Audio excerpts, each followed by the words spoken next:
నా పేరు doctor CL Venkatrao. నా సెల్ నంబరు, వాట్సాప్ నంబరు 9848055806 9848055806. కొంతమందికి శరీరంలో మొత్తం శరీరం అంతా కూడా మెత్తటి గడ్డలు ఉంటాయి. కొంతమంది కొంచెం గట్టిగా కూడా ఉంటాయి. ఎక్కడ చూసినా గడ్డలు ఉంటాయి. కొంతమందికి అయితే పుట్టుకతో ఉండవు, కొంచెం వయసు పెరిగిన తర్వాత ఒంటి నిండా గడ్డలు వస్తాయి. సబ్బుతో మనం ఒళ్ళు తోముకుంటున్నప్పుడు ఆ గడ్డలు తగులుతాయి. ఇక పరిశీలించి చూస్తే ఒంటి నిండా కొవ్వు గడ్డలు ఉంటాయి. ఇవి వివిధ సైజుల్లో ఉంటాయి, చిన్న పెద్ద రకరకాల సైజుల్లో ఉంటాయి. దీన్ని చూసి కొంతమంది ఆందోళన చెందుతుంటారు. ఏంటి ఈ గడ్డలు, ఏమైనా క్యాన్సర్ గడ్డలా, లేదు క్యాన్సర్గా మారే అవకాశం ఉందా అని భయపడుతుంటారు. ఈ కొవ్వు గడ్డలు అనేది వంశపారంపర్యంగా కొన్ని తరాల నుంచి, మీ తాతల తరాలు ముత్తాతల తరం నుంచి జన్యుపరంగా అవి మనం కింది వంశాల వారికి వస్తుంది. దీని గురించి ఏం భయపడవలసిన అవసరం లేదు. ఇంకా కొంతమంది చెప్తుంటారు, డాక్టర్ గారు మేము అసలు కొవ్వే తినమండి, నేను ఇగురు కూరలు రోస్టు ఫ్రై అసలే తిన్నాను, నేను ఇంత సన్నగా ఉన్నాను, ఏదో లావుగా ఉన్నవాడి కొవ్వుగడ్డలు వచ్చినాయంటే అర్థం పర్థం ఉంది, నేను సన్నగా ఉన్నాను, అసలు నూనె వాడను, నెయ్యే వాడను, నేను అసలు పూర్తి శాకాహారిని, ఈ ఏంటండి నా గడ్డలు వచ్చినాయి అంటే అది వంశపారంపర్యంగా జన్యుపరంగా వచ్చింది. మీరేదో కొవ్వు అధికంగా తినేస్తున్నారు అనేది కాదు. ఒకవేళ మీరు బరువు అధికంగా ఉండి, స్థూలకాయము భారీకాయం ఉండి, థైరాయిడ్ పరీక్ష చేసినప్పుడు థైరాయిడ్ టెస్ట్ నార్మల్ అనుకున్నప్పుడు రక్త పరీక్ష చేసి పరిగణపం చేస్తే ఆ లిపిడ్ ప్రొఫైల్లో కొవ్వు ట్రైగ్లిజరైడ్, చెడు కొలెస్ట్రాల్ ఎల్డిఎల్ అంటారు, బ్యాడ్ కొలెస్ట్రాల్ అంటారు, ఇది పరిమాణం అధికంగా ఉన్నప్పుడు అప్పుడు మీరు ఈ కొవ్వు గురించి కొన్ని జాగ్రత్తలు తీసుకోవాల్సిన అవసరం ఉంటుంది.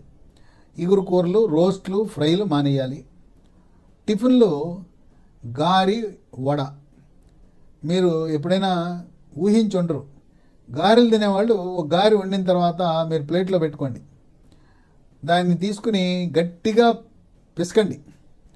గట్టిగా గారిని పిసికితే చుక్కలు చుక్కలుగా నూనె వస్తుంది. అంటే ఇది మన స్పాంజిలా పీల్చేస్తుంది. గారి వడ అంటారు. అది మంచిది కాదు. ఈ కొవ్వు అధికంగా ఉన్న వాళ్ళకి రక్తంలో అసలే మంచిది కాదు. పూరీ కూడా అంతే, నూనె పీల్చేస్తూ ఉంటుంది. ఆ విధంగా నూనె పీల్చేసే మన వంటకాలు టిఫిన్లు వాడటం మంచిది కాదు. దీంతోపాటు మనము వ్యాయామము, యోగా, ప్రాణాయామము, ధ్యానము చేయటం ద్వారా శరీరంలో ఉండే కొవ్వు కరుగుతుంది. రక్తంలో ఉండే కొవ్వు పరిమాణం కూడా నియంత్రణలోకి వస్తుంది. తర్వాత ఒక విషయం చాలామందికి తెలవని విషయం ఏంటంటే, నేను అసలు కొవ్వే వాడను, నూనె వాడను, నెయ్యే వాడను, ఇగురు కూరలే తినను, అయినా చూడండి నా పొట్ట ఎంత వచ్చిందో, బాన పొట్ట, ఎక్కడ చూసినా కొవ్వు వచ్చింది అని చెప్తూ ఉంటారు. దీనికి కారణం ఏంటంటే, తెల్లగా ఉండే అన్నం, ఎంత అన్నం ప్లేట్ నిండా వేసుకుని తింటే, అవసరానికి మించి అన్నం అధికంగా తింటే, మనం ఎంత పని చేస్తున్నామో అంతే సరిపడా అన్నం తినాలి. పచ్చడి బాగా ఉంది, ఈ పచ్చళ్ళు కూడా కొంతవరకు కారణం. రోటి పచ్చళ్ళు చక్కగా రుచికరంగా ఉన్నాయి, నిలవ పచ్చళ్ళు రుచికరంగా ఉన్నాయి, భార్య చక్కటి వంటకాలు, రుచికరమైన వంటకాలు చేస్తుంది. అవసరానికి మించి నాలుకను తృప్తిపరచడానికి తినేస్తూ ఉంటారు. ఆ విధంగా చేసే పని తక్కువ, కూర్చుని వ్యాపారం చేస్తారు, కూర్చుని ఉద్యోగం చేస్తారు, నడవరు. ఇంటి పక్కన ఉండే 100 మీటర్ల దూరంలో ఉండే మార్కెట్, కూరగాయల మార్కెట్ కానీ, లేదు ఏదైనా సూపర్ మార్కెట్ కానీ, ఎక్కడికి వెళ్ళాలన్నా బైక్ తీయటం, కారు తీయటం, వెళ్ళటం రావటం. తర్వాత ఎక్కడైనా బిల్డింగ్లో మొదటి అంతస్తుకు ఎక్కాలన్నా లిఫ్ట్ ఎక్కేస్తారు, మెట్లు ఎక్కరు. లిఫ్ట్ ఎక్కకుండా మెట్లు ఎక్కడం అనేది చాలా మంచి అలవాటు. ఎందుకంటే మనం ఏదైనా కొత్త ప్రాంతానికి వెళ్ళి లిఫ్ట్ తీసి ఎక్కితే ఆ లిఫ్ట్ పనిచేస్తుందో లేదో మనకు తెలియదు, మధ్యలో ఆగిపోవచ్చు కూడా, లేదా గేట్లు మళ్ళీ తెరుచుకోకపోవచ్చు. కనుక కొత్త ప్రవేశానికి లిఫ్ట్లో అటెండెంట్ లేకుండా, అక్కడ మనిషి లేకుండా మనం వెళ్ళి బటన్లు నొక్కితే అప్పుడు మనం ఇరుక్కుపోయే పరిస్థితి రావచ్చు.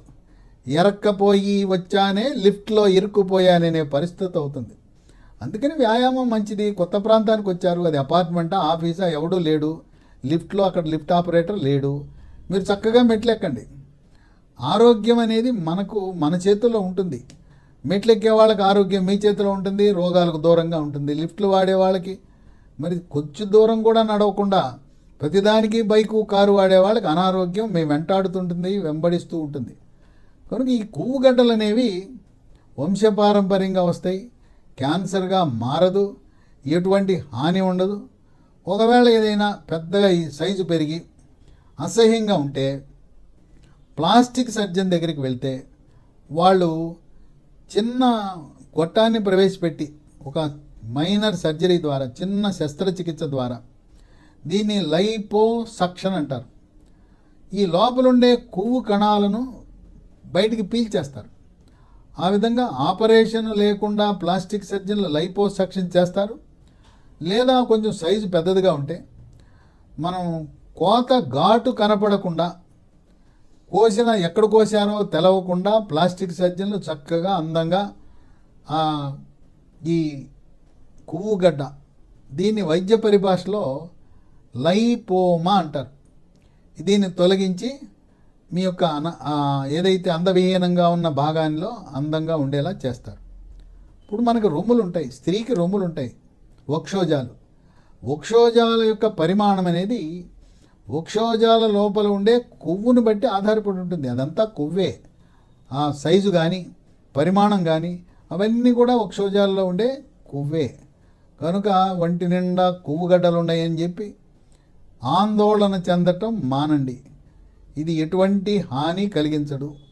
దాన్ని ప్రతిసారి తడుముకోవటం లేదా ఎత్తుక్కోవటం, దాన్ని నిమరటం లాంటివి చేయవలసిన అవసరం లేదు. ఇది వైద్య పరిశోధనల ద్వారా శరీరంలో ఉండే ఈ కొవ్వుగడ్డలు ఎవరికీ ఎటువంటి హాని చేయలేదని 100% మనము నిశ్చింతగా మన జీవనాన్ని గడపచ్చని వైద్య పరిశోధనలు వెల్లడిస్తున్నాయి.